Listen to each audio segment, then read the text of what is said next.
Hey, what's up? It's your boy Bobby Sapphire, and today, before we get into the metagame analysis, I did want to just speak briefly about the end of the British OPE event, where the semifinals and the finals were both won via tiebreaker by Pierre, who obviously took the time this week to read the new tiebreaker rules, able to masterfully navigate the end of the game under those new rules in both the semifinals and the finals in different ways. I can't stress enough how important it is to learn the rules of the game. Learn how the regroup phase works, learn how the tiebreakers work. When new rules come out, you should read them. He deserves a lot of credit for not only understanding that, but trying to figure out, but successfully figuring out how to do it. And I don't know if he prepared for those tiebreaker situations or if he figured them out on the fly. But if you want to take anything away from that win, you should take away that was really well done and not anything away from the winner. So good job, Pierre. Let's talk about the meta. Whoa, we're gonna have company! So me and Maddie had a 1K. We top 8'd together. I was on Jango Tarkentown, which I mentioned in my Anakin video this week. I was probably just going to end up playing that, and the deck is it's really good, so I continued to play it. Maddie played Quinlan Tarkentown, which is something he'd been working on with Wu. I know he shouts out Wu in his list. Yeah, I put his name right in there. I'd been working on it. Wu had been working on it, and then a meeting of the minds. My list just kept kind of sliding over to his, taking out some of my experimental cards, and yeah, I think we were like one card off. So cool. And then, you know, as it is a Massachusetts local, 7 of the top 8 were from the KTOD Discord, which was awesome. Eric 7 out of the top 8, and then Eric, the other one, is someone we've known for 30 years. 30 Eric years Hunter. Since he was like literally shorter than us now. Since he was like 4'7", now he's 7'3". I don't think he was ever shorter than me. He was, came in like, 7th. when He's was 7 like feet tall. chubby and stuff, like when he was a super little kid, he was chubby. We have a picture of him chubby. Yeah, I was talking to him about that. Like, I have this one. our buddy, There he is, There's right Eric there, Chubby. playing me actually. little boy. Yep, and then me playing Hayes. That's a good one. Wow, epic. Wild. Yeah, so great event. Yarn Solo with the new KTOD lady shirt. If you're a lady in the KTOD Discord, hit us up. We'll send you a shirt. There's some premium fashion in that picture right there. Yeah, that's all our premium stuff. Maddie, me, and Yarn are all in premium gear. And then me, Eric, Maddie, and Teddy came in top 4, and we decided to split so we could go have Chinese food next door, which you can see that picture. A bunch of us went out to dinner, which was really awesome. Got to sit next to Maddie and NJ Cuenca, my old business partner. And yeah, we split a rainbow roll. It was nice. Yeah, it was a blast. Sharing some sushi. Yeah, I would have liked to keep playing, but I know everyone wanted to go hang and eat, and I was hungry. But I would have liked to see if I could have run the table and get the dub. But, you know, it's a local. It's not that big a deal. I'm happy with how I did. Yeah, me and Steve were telling Mike ahead of time, like, don't do the split, actually do the reverse split, which is suggests that only first place gets prizes. Game mentioned that because you mentioned that on the tournament podcast on Thursday, and he's like, we're playing for it all, right? And I was like, huh? Like, for those of you who don't know, we have a second podcast that we do every week that is on Thursday nights and talks about what we would play in the coming weekend and our take on the meta. It's a little more hair down. So yeah, it's the tournament prep tier on our podcast, on our Patreon. Yeah. And Maddie, here's your list. The Quinlan T-Town. You know, you made your Quinlan Vos busted video a couple weeks ago, and putting your money where your mouth is, coming to an event, running a version of Quinlan. Yeah. One of the things that like I was starting to do is like boil down like what kind of cards and strategies I want to be playing and doing in Star Wars Unlimited, and like presenting threats and like disrupting your opponent to me seems like the stronger way to be playing right now. I said originally, like, I thought Kira would be in a good spot, and I think it would have been a fine deck to play this weekend, but I kind of had like a, you know, an epiphany of like, I want to be doing kind of something else here, and like, I think Force Throw is just absolutely busted. Kira unit, we were seeing time and time again really shine in the mono yellow deck and some other strategies, so I wanted to use Quinlan Tarkentown with that early tempo advantage to kind of pressure my opponent and then prevent them from kind of getting back in the game with some of the discard and really cheap, powerful spells or, you know, events and stuff like that. So this deck really hummed. Looks And great. like honestly, most of the work is in the first 55 cards. You're only playing Han Solo very rarely and in certain matchups, and same with like the Falcon, like it's to present a threat later. You're The saying the meat in first like 45 then, right? Like the Oh yeah, 45. the, Sorry, the it's curve. Yeah. Okay. yeah, we're not in 60 card land unless you're Josh from UK. More on that later. But yeah. Sorry. In the first 45 cards, like it's really everything 1 through 5 here. You're topping out Yeah. at Clo, and you're really like finishing them off, and then with like a 3-2, with a waylay and a surprise strike or something like that. Yeah, it's cool. You've got like aggression mixed with like force throw and Kira and Spark, and then like you've got blaster. You got a little bit of smuggle with blasters in the L37. I love the way this deck looks, to be honest. I love this It's concept cool. too. Like, I'm pretty sure that Quinlan Red was the very first deck I made. Like just of set 3, like just trying to build something with like now there are 2 of them and stuff, and it played super well and fun. The only problem with like yellow red that I've found is like the top end is a little rough to grind out against some of the decks with the other better top end, which is why I moved from yellow red, like Anakin and Quinlan, to like blue versions. Yeah, so for me, some of the really heavy hitters there, like when I played against Thrawn on Blue Anakin, was just like Kira and Waylay and Spark, like really making sure that I didn't give him an opportunity to like use that top end, whether it was an early claim or kind of sequencing in a way that he needed to answer something early with a board presence, and then I could Spark or Kira after and like kind of blow out the rest of his turn. Like there are a few time walk turns where I just didn't, with Kira named something he couldn't play or sparked his only play, and so I basically got a free turn on him a few times. That was really good. And then I as much as I love the split, I would have liked to see how I played into Eric's Bossk deck, because we had some cool ideas out of the sideboard. Obviously, the discard package is just makes sense, but the Shadowed Intentions can present a really tough problem for them because Quinlan can take ahead. Like Eric said, his deck had more units, so maybe he could have dealt with it a little better. However, Quinlan's thing is like he takes the board first and then doesn't really let you get back into it. So I think I would have been able to defend a unit or my leader pretty well with the Shadowed Intention. So I would have really liked to see how that played out. However, did I want to play into Bossk top 4 when the night was getting on and I wanted to go eat food and see my family? I don't know. You wanted egg rolls. Dude, those egg rolls. Gotta get the egg rolls. But yeah, I think the decks. I think this kind of strategy is really good, and I'll be exploring this in like Fennec Red of like different types of red yellow combos. Just to comment on what went on in the semifinals of the OPE event, which it's definitely going to get brought up. They went to time. They had like 4 minutes for game 3. And with the new tournament update, it used to be that your life totals in the previous game mattered, but now it's just tiebreakers game 3 life total. And the Bossk Blue was able to just like drop a top target, flip Bossk, kill the guy who had the top target on him, and swing for 4 to basically like heal to 0 and do damage at on the very last turn of the game. So Irish Pierre is in the finals. I'm not sure against who. So if you're in game 3, should you just not like do anything? Like, well, you've got to actually do damage to their base without. Right. So you just need to be ahead in the race. All right, I'm just gonna. These double loss tiebreaker rules are bad. Well, it's not. I think everyone believes that. Yeah, but it's top cut, so like it's not double loss. There's a It's different. like, I'm saying like the double loss situation stinks, and this tiebreaker is kind of weird. Well, I mean, it's pretty clean. Like whoever has more damage wins, right? Game 3. That makes sense. That actually makes sense. It's just a tough. Yeah, they were playing lightning. They only had 4 total minutes for game 3. Right. Yeah, play Sabine. Yeah, play Sabine. But they did drag game 2 out really long. Yeah, game 2 was a grind. Yeah. Cool. And then, I mean, I like that there's a clear. I'll walk that back a little bit. I like that there's a clear tiebreaker rule. I don't like double loss in the Swiss. Yeah, double loss is whack. And then I just wanted to mention that I played Space Jango deck, which we sort of already mentioned.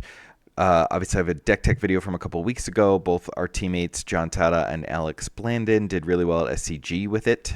So I used, their feedback and iterations to make some adjustments alongside their commentary. So made some changes. The one thing I'll say I added was sneak attack. That was really great this weekend that they didn't have. And then I saw the swoop racers in the Euro event, the OPE event. They were running 2 sneak attacks in their list as well. And someone told me in our Discord that they said it was like one of the best cards in their deck. So definitely something to look at for the evolution of the Space Jango deck. Yeah, I played. Oh, you go, Steve.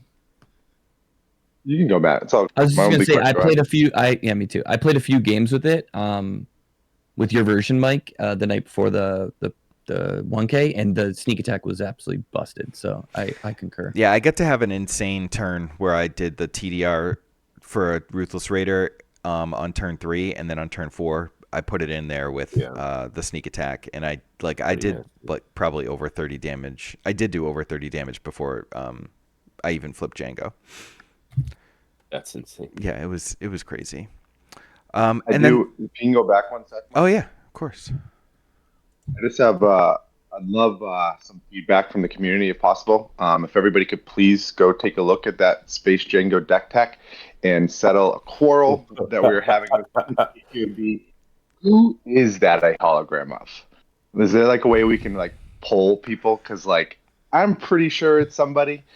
Mike and Maddie are trying to get somebody else, and I don't necessarily believe them. All right, go look at the Space Jango thumbnail. No, Maddie was on our team. Page. Yeah, I'm on your team. It was 3-1. Like, Steve. wait, Was it Mike, tilt your head I'm a just so little used to bit and the other way, and put like a drape Put a over robe your head. on. Yeah, put your Obi-Wan robe, which we know you I mean, have. look it, I do have an Obi-Wan robe, but it's downstairs.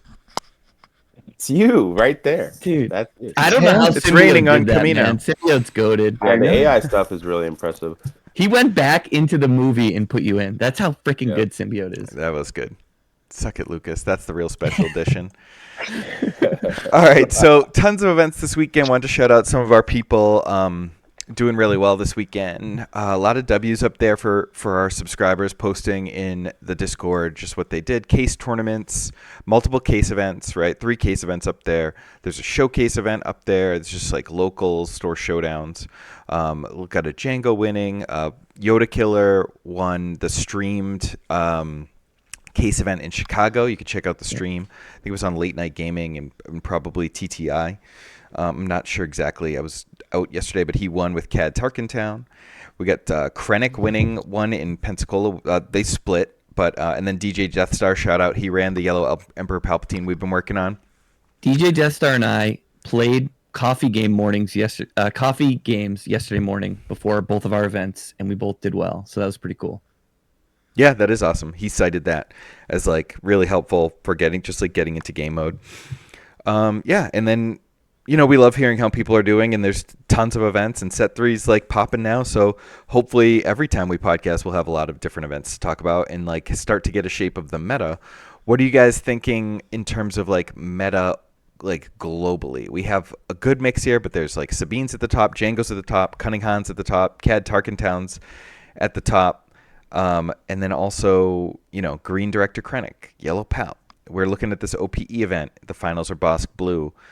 I'll try and check the other finals while you guys talk about what you think. I think Bossk Blue is something that like might be sort of a larger piece of the pie moving forward. Yeah, I think like the Jango and the Sabine were kind of early on, like 2 that we knew we were going to see, and then it was like some variation on Control, but we weren't sure if it was Akira. I think SCG early on there was like a bunch of like Iden Blues. And Bossk Blue I think could sort of be emerging as like we're going to be the control deck that gets to draw a bunch of cards and play the top targets, and feels like you have a little bit you're able to stabilize a little bit differently than some of the other control decks, which are relying on only like the sort of huge threats and removal. right. Bossk has removal, huge threats, card advantage, and like from top target you have the ability, and client you have the ability to like gain the life back to like a really comfortable level. Because I think anybody who's played control into Sabine, like it's not that you die on like turn 3. It's that you just like actually do get to the later game, but then they just keep playing two threats a turn and like keep playing. Like Sabine doesn't stop either. Ooh, the doggy. And you end up just ultimately dying at some point, right? Like it's just sort of inevitable. You're like, yeah, I guess this deck just doesn't have it. But Bossk, you're able to like I think a lot of times people say like Sabine beats all the controls and like this and that, but like Bossk is one that I think can actually beat the Sabine. Presents a harder challenge. And then Yeah, you one got of like the things. Snoke against like the space fleet, so he's great against the.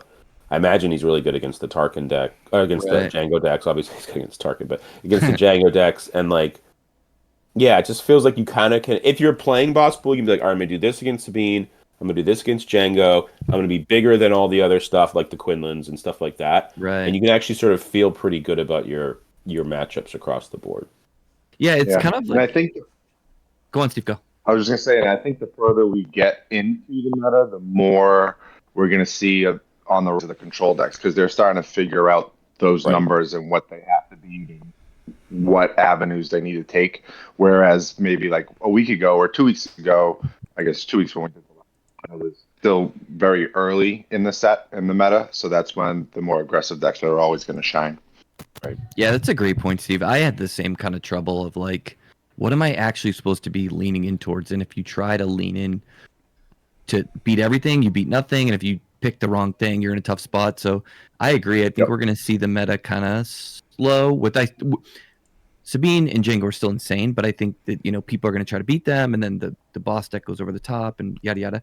But like what I wanted to say too about the boss deck is like it is just such a good evolution of the old like event only Iden deck where like the effective life total was so much higher. Well, with doubling on the bounties and stuff like that, he has the same principles there, but with a little more game with some of the new technology that's come out in two sets. So I think it's really solid plan. It's one that like I remember when we did the Bossk thing, like we like a lot of people knew like Boss Blue was probably gonna be good, but it takes the pioneers to like make that deck, put it on the table and get the reps and like bring it forward. And like so I'm excited to like try all these lists that we're seeing and kind of like collaborate with the group now that they've kind of pushed it, so shout out to them for like going out and doing Yeah, it. I love when there's big events like this and just lots of events because there's tons of stuff to try. There's tons of stuff to like modify and iterate and make our own and play test and just try and get a grasp on the meta. Yeah, we have context now. Yeah, and so here's the top 8 of that large 200-person event. It was one Sabine green, one Sabine yellow, a Cad red, Oh, a 2 yellow. Jango Tarkin Towns, a yellow Palp, a blue Palp, and a blue Bossk. And the finals are blue Palp versus blue Bossk, the classic Euro control mirror finals. Yeah, the exact opposite of what we'd probably see in in New England, Yeah. where people love their Sabine and now Django.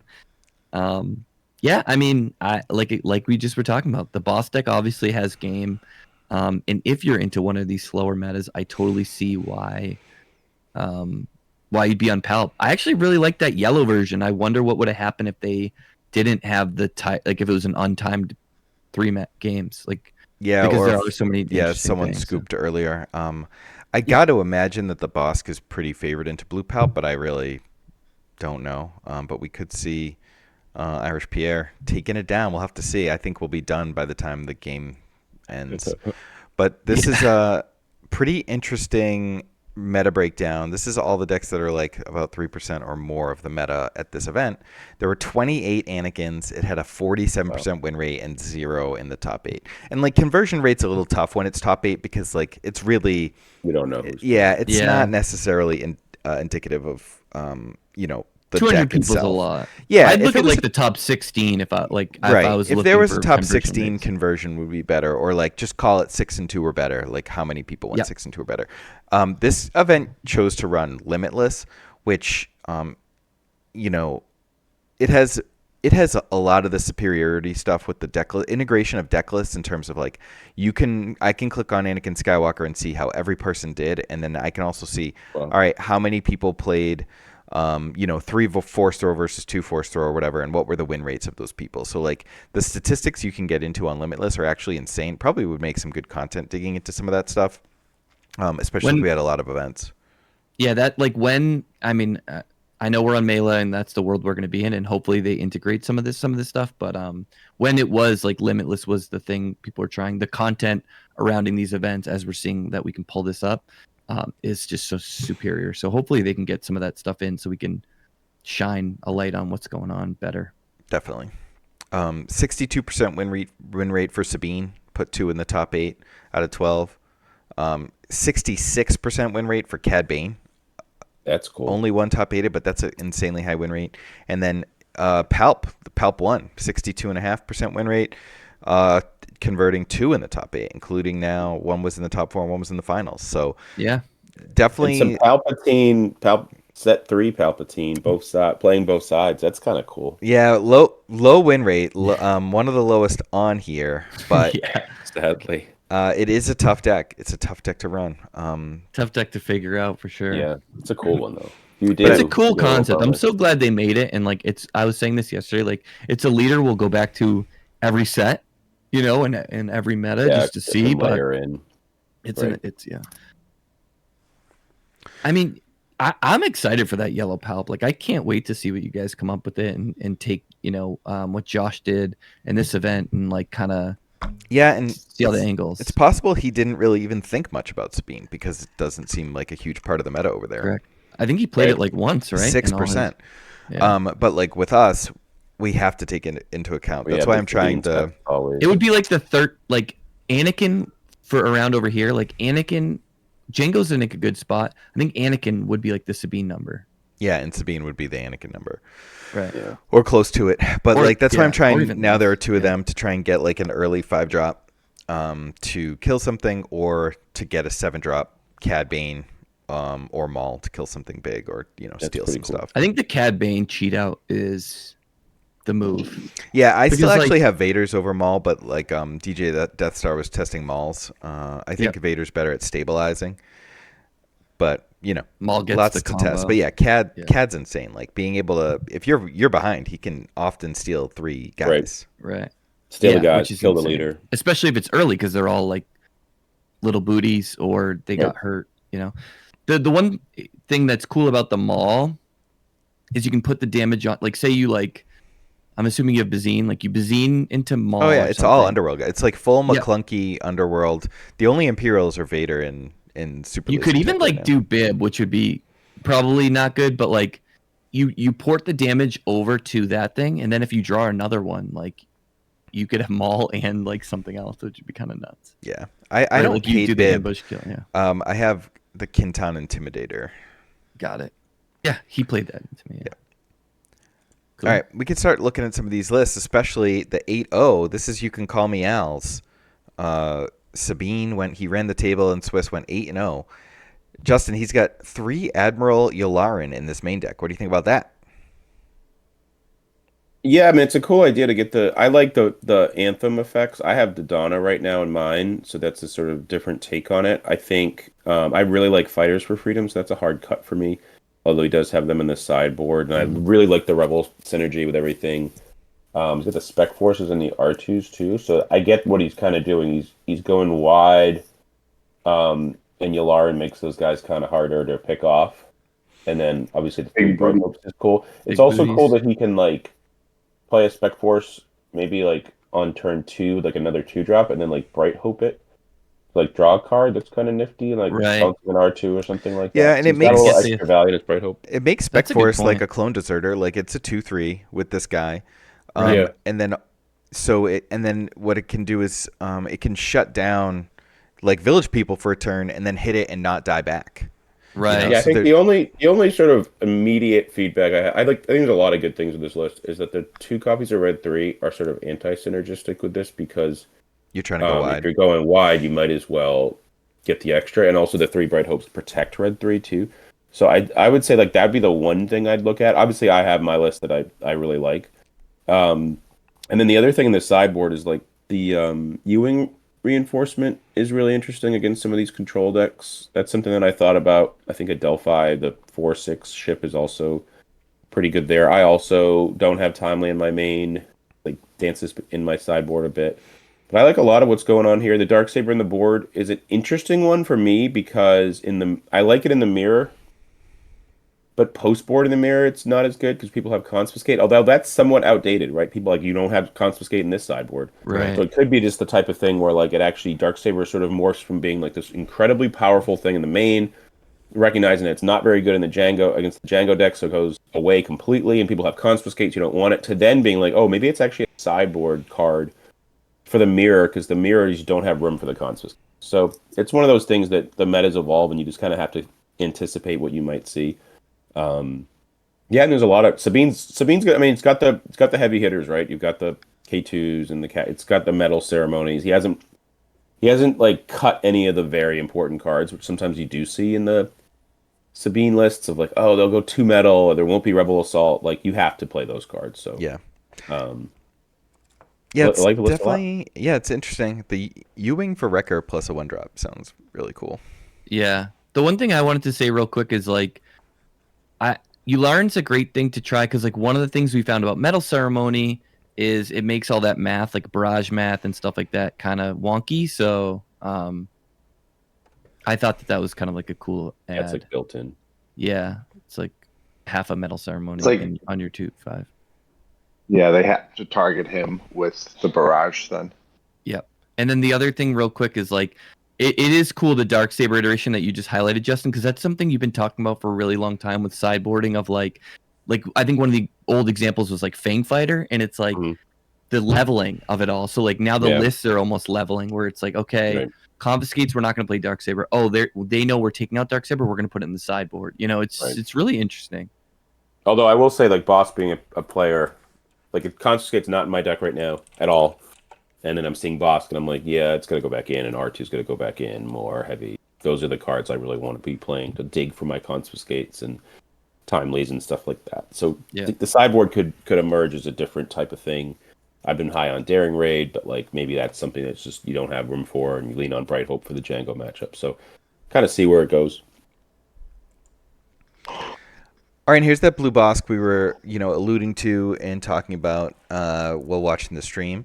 But this is a blue Bossk that is just like full on not gonna mess around with Jango, with the 3 perilous main and 3 more make an opening side and a 3rd Snoke side and a Clan Saxon Gauntlet side, which is like kind of problematic. That's really if people neat. don't know how to deal with it. The other thing I thought was pretty wild was just the 3 Merciless contests. Yeah. Just all the edict effects. To be honest, I love this list. I think this is really like nice. so clean, and like you've got the card draw with Deathmark and Pershing both as 3-0s. So that's great. So you're not going to run out of cards, but you also have like some legit bulk here, like Palp, Snoke, Avenger, Palp, Krausen. Snoke, and Event. Like 3 Palp, 3 Avenger. 3 Palp's a lot. He's not skimming on anything. Like you said, it's clean. Like, people play control lists. They play a million one-ofs. Yep. And you've This got is the not entrenched and perilous positions really good. You still have the 1 restock, so you can play that thing. You've got the Gar Saxon Gauntlet. So like that card's really good. Yeah. You've got like Force Choke if you want to go into these like play removal on the first turn of the game. I don't know, man. This list looks good. Yeah. There's a lot to love here. I think the cleanness of it's nice. One card that I would try as like my extra card, and probably Pierre already like figured out he didn't want it, is like I wonder if the Fine Edition would be. Is exactly what I was thinking too. Yeah. So that's the only card. What like does that do? It gets it's in a zero. Yeah, go ahead. You can go. Oh, that one. Yeah, that one's cool. 0 cost. When you've taken someone out, you can play an upgrade from either your hand or discard for not paying the aspect penalty. It's just like a way to like rebuy on some of this stuff. So that would be one thing I would try, like as a newcomer coming into this deck form, but using this very clean, solid deck list is like my baseline. Like I'll probably sleeve this up. That's a really good baseline to have moving forward, because it's like, all right, sometimes these, like Steve said this earlier, sometimes you don't know what to do with these control games quite as much, right? But like now you've got like a really clean thing. You see like the max edict effects. What's the name of that card? The Merciless contest, and then Power of the Dark Side.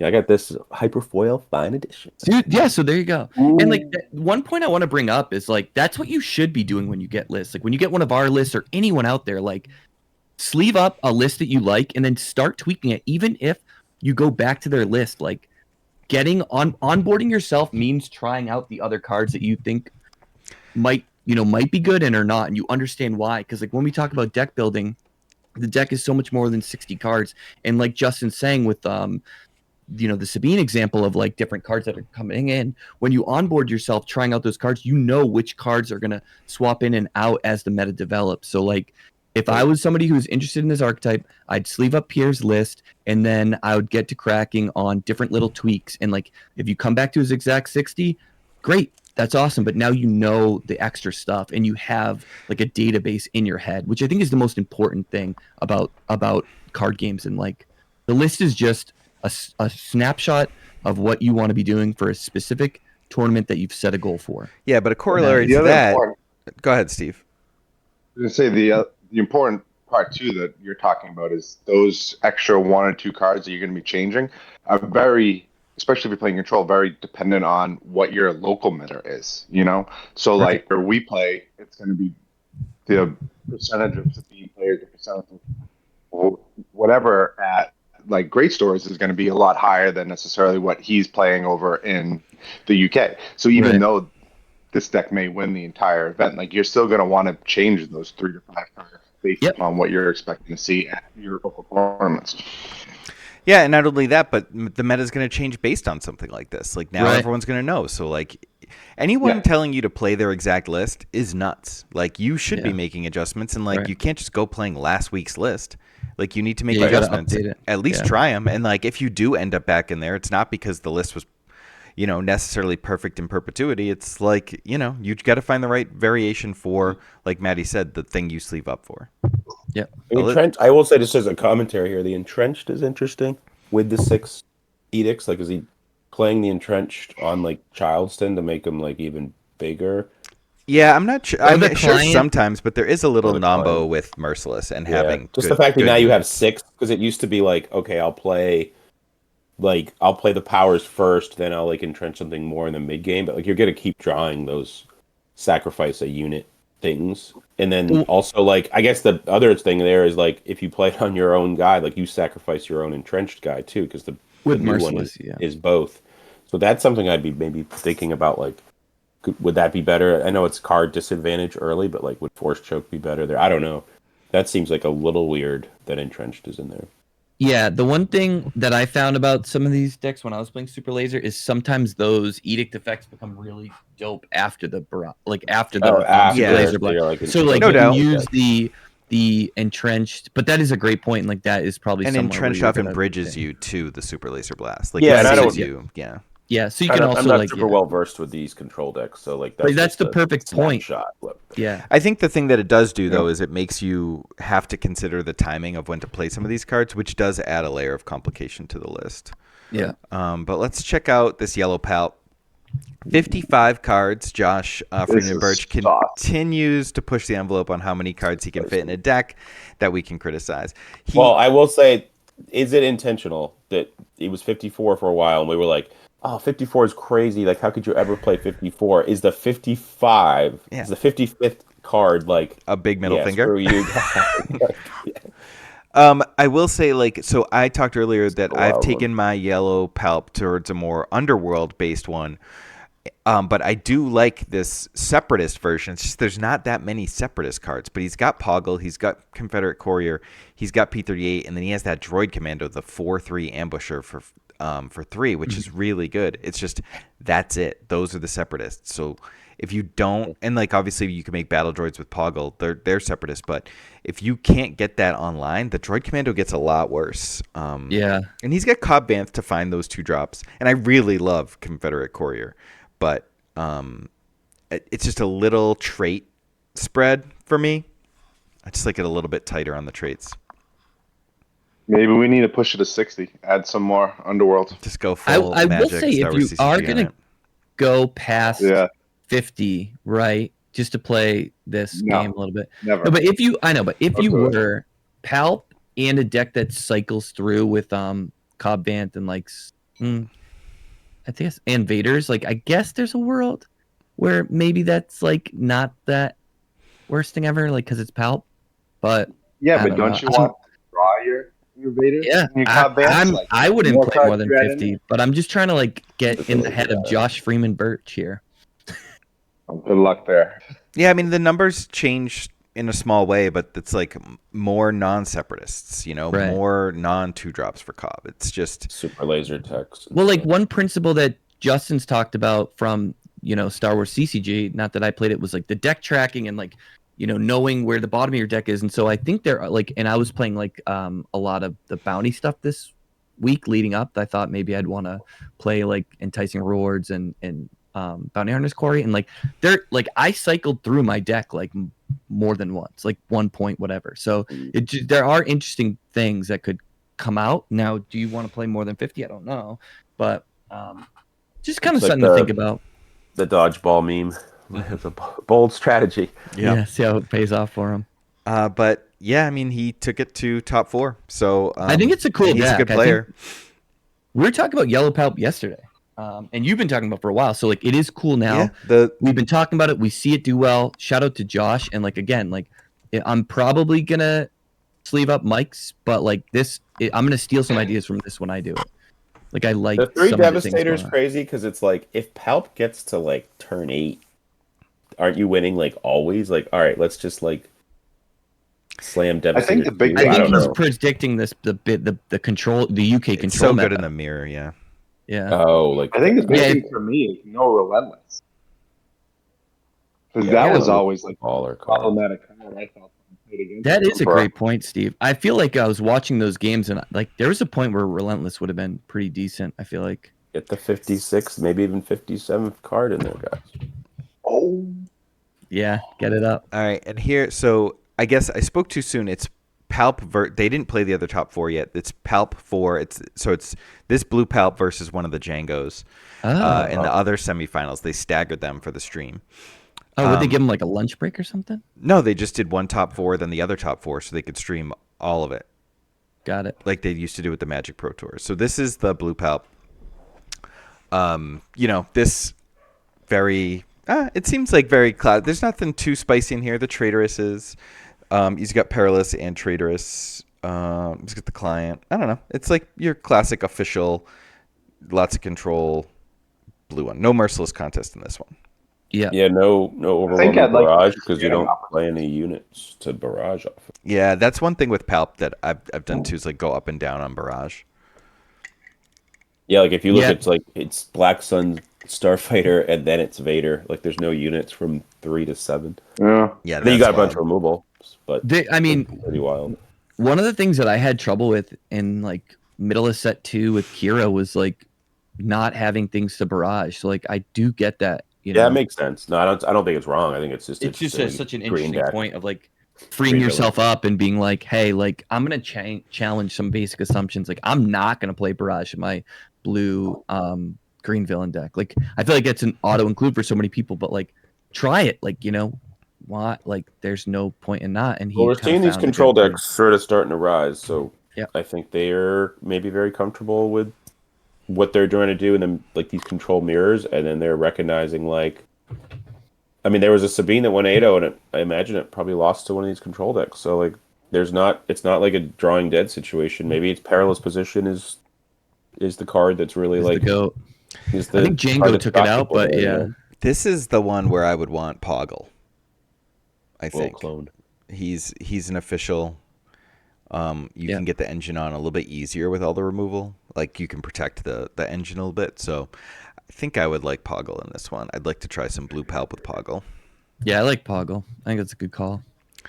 All right, then we get Cad Red. Cad Red, like we said, did really well at the event. And Justin, you've messed with Cad a bunch. I know, like, Wu was really excited to dig back into Cad. He said he posted a video maybe with Cad that Yoda Killer, one of his Patreon subscribers, like the list was really close to what Wu has posted in his Patreon or the video. He's got some interesting things here, like the Guavian Antagonizer. It's a little surprising. I think I would probably rather be on Kintan for the yellow and just the 1/4 and not giving my opponent a card. But, this is all good stuff here. All good Underworld stuff plus Ruthless Raider, which is an absolute bomb. Yeah, and he's got the It's crazy Jabba how thing. Mm-hmm. Crazy how little red there is in the deck. Like you're really just playing it for the Relentless Yeah, it's Raider and one punishing one. card. It's one. I mean, Blaster, but Blaster is also yellow. Oh, Right. punishing one. Yeah. Yeah, it's punishing two one in cards. Ruthless Raider, and like you don't Two even need to cards. necessarily run the Antagonizer, like we said. Yeah, Jabba for the extra trick, right? Like he pulls Bamboozle, he pulls McClunky, he pulls, now there are two of them, and pulls Waylay. This is like a lot of tricks Yeah. for him. Oh, he pulls Bamboozle. That's Yeah. I get it. Yeah. That makes sense. No, it's cool looking. That's nice. think, I like that a pulling lot. Bamboozle is cool because then you get the card advantage. That's really neat. And I then- think and then you He just- pulls yeah. Sneak And you Attack play it- too out of the board. Yeah, this is cool. Jabba's I mean, I think good, the man. Jabba works. I was trying to work with Jabba for a while. With Jabba into now there are two of them, and then like Cad or any of the Underworld cards. But I just couldn't get it to be consistent. I had trouble like just drawing like the unit, or like you don't draw the Jabba, like you're just always missing one piece. Mhm. But this looks really good because it's got like a pretty proactive plan. Yeah, and then a you've million got, other like, tricks bounce too. and all those other things, and you've got the Forlom Zuckus thing, and like it seems like it's pretty well suited to what it wants to do. Looks good. Yeah, I like it. Awesome. And I know Woo's excited to work on it, and I'm sure we'll be spending a lot of time seeing if we can develop this and figure out the best list here. And then just the top end of Ruthless Raider Cad has been crazy. Yeah, it's been Yeah, crazy. Cad's good, so good, man. And Ruthless Raider obviously always really good. Yeah, he was playing it last night against Alex, so there'll definitely be some games and some content around it, I'm sure. Yeah. It's kind of cool, like the Jabba Bamboozle thing. Like that's something we never thought about. That could have been a set 2 like yellow boba thing. We just never thought of it because it's like it doesn't pop up on the deck list generator. But that's really neat. Yeah, we're kind of beholden to that thing telling us what to do. But Right. yeah, it's always nice to explore the tricks with Jabba. I like Jabba. I've been a fan of Jabba since set 1, and I hope he continues to see play. Anything that gets stuff out of your deck, it's great. Also 8 booty. Yum. 8 booty. All right, so here's that yellow Sabine. I don't think there's anything like too nuts in here. We've seen Sabines like play the Daring Raids. They're really good against Jango. He's got Liberated Slaves here for the extra 3/5. Yeah, it's just the 0/4 cause, and then leaning into the actual just curved nature of the deck and like the sneak attacks. That was when I looked at this list. I was like, all right, this makes a lot of sense because you're getting. So when set 3 first came out, like I thought like Yellow Sabine was gonna be really good, but it's like one of those things where you just like you have trouble like sort of finding your baseline, and you're like, all right, I want to play sneak attack. I want to play like surprise strike. Card like Daring Raid could be good. Like I just don't know how it all fits. And then you got 4 cause. But this looks really. I'm excited to try this one. I think it looks really. You got like Crafty Smugglers, with all these Django decks like tapping down your things. Now you got shield boys. 6 shielded guys. You got 6 3/5s and Fighters for Freedom. Yep. And you've got enough rebel like Fleet Lieutenants there, with a few rebels. It's a lot to like here.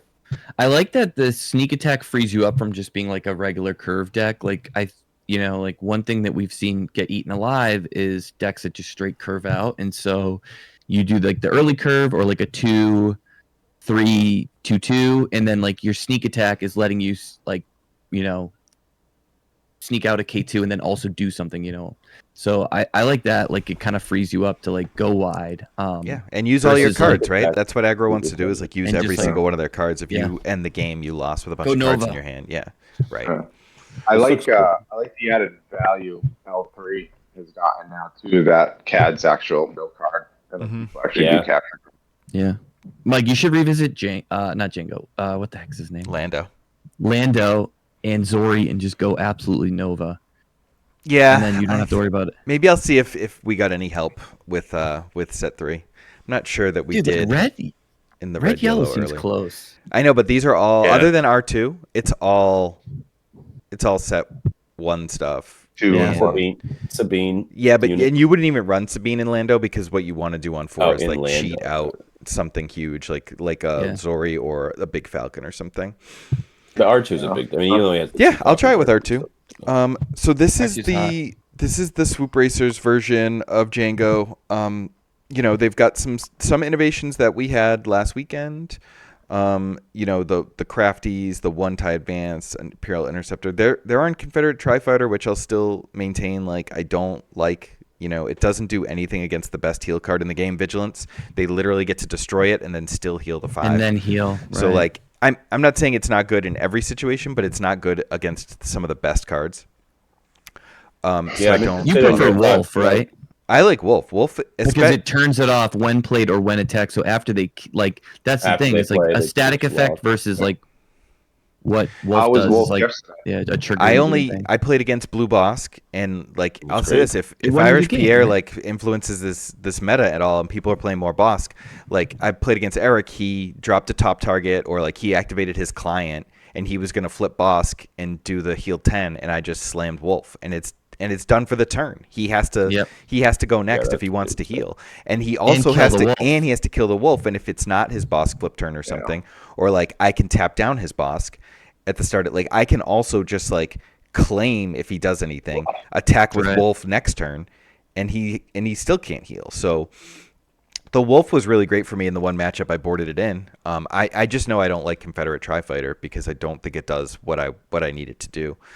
He's on swoop. These guys are on swoop downs instead of breaking in, which done 12 events, which I think is it's low for ISB agent. Low. Yeah. But it's also possible that they don't always want to ISB on turn 1. Yeah, you kind of save them, right? I know, like it's such a cheap tempo play. I was doing that a little bit more aggressively, like in our video, Justin. I was like always doing that, and some of the lines I took yesterday were like just running out a Crafty, a Cartel, or a Kylo tie, and then doing it later, and then using it later, like. Especially on the play where I can like put out a 2-drop and then still have initiative, I can tap down with ISB agent the next turn, which is really great. Turn 3, playing a 3-drop. It's just like using it as dark. Yep, just using it as a spell alongside something else works really well.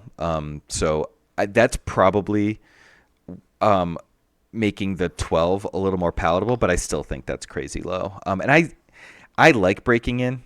I think like you don't just not having to go through every Sentinel, and people are going to be playing a lot of Bright Hope. I played quite a few Bright Hope decks yesterday, and you can deal with the first one, but the second one can be a lot tougher. Can be a pain in the ass. It does make sense. Like that's the card that you might look at, like shifting some of your spells to that. Like even if you're not dropping down to 12 and just straight up cutting it. Like if you wanted to get more surprise strikes or surprise strike, sneak attack. Sorry, in your deck. Like breaking in is probably the card that you could look at. Like, all right, is it necessarily crucial that you have to play 3? Like the +2 versus the +3 is a big difference. So that is interesting. That like obviously you're gonna play 3 surprise strikes. You're gonna play 3 triple dark raids. Like that's 6 spells. Oh, there's no daring raid. He doesn't have daring raid, which is my next. Or breaking. No. Yeah, wow. The daring raid is a little bit more wild because now you're not going like 3/1 drop plus daring raid to target down something problematic. Yeah, I feel like more curvy. No daring raid, and then like one card I like, and I know you're already on it, but I just want to like from someone who's only played the deck a little bit. Like I love the tank. Like I was playing your version, and like there was a point where like if I hit the tank off my TDR, I just like win the game because they swerve into space and like they do that whole thing, and you can just like really kind of get them there. So like that, I'm glad to see. I had a couple double exploits on the tank. There was one game where I had all 3 ISB agents, and I'm just like happily eating 2. Anytime you can eat a Ruthless Raider late game is like really great to do the extra triggers. Did you ever try Genozin? Is it just not good because it's the body stinks? Because like it's kind of a similar principle of like. Yeah, we just don't need the bounce. Really, is all it is. It's just and you don't ever want to. You don't want to eat your board because those ISB agents they tap down opposing units. Right. So you're not like dying to blow up your board. Because they're gonna like suicide into whatever. But like the tank just as a 5-drop seems good. Like knock it out one guy. Yeah, I love the tank. I just slammed it against Sabine yesterday. Like I ate one guy, I tapped down their Sabine, and then my Ruthless Raider killed the Sabine the next turn. Right. Yeah, it was great. I think Jango is insane. Like it's so funny. It's like Sabine is the deck that everyone wants to like get reps into, and like I'm seeing more and more like that change to Jango, at least in our internal testing. Yeah, and it's like a big stress tester. This is Dave's version, which is pretty close to what Tata ran last week, where he has the 1 main interceptor, 1 main advance. He does have the swoop down main, and he has a Van Braces in main. And the Cad, and this looks very similar, right? Maybe a Yeah, few I cosmetic actually think it's changes. like only one card off of what Tata ran last week, and it's the Right. swoop down. I'm pretty sure. I think maybe Tata ran 2 Waylay. But either way, it's almost identical. It's got a lot of this. I mean, the lists aren't going to be that different. And Dave snuck in at 6'2". I think it was the only 6'2" to sneak in, so pretty cool. Must feel good, especially since he's in the top 4. But yeah, deck is great. I think it's really strong. I'm locked for Worlds. I'll be playing this. Booyah. Is that official? I mean, Worlds is going to be set 5, so I don't What if know, it's but I Dave? hope. How many ships are we getting until then?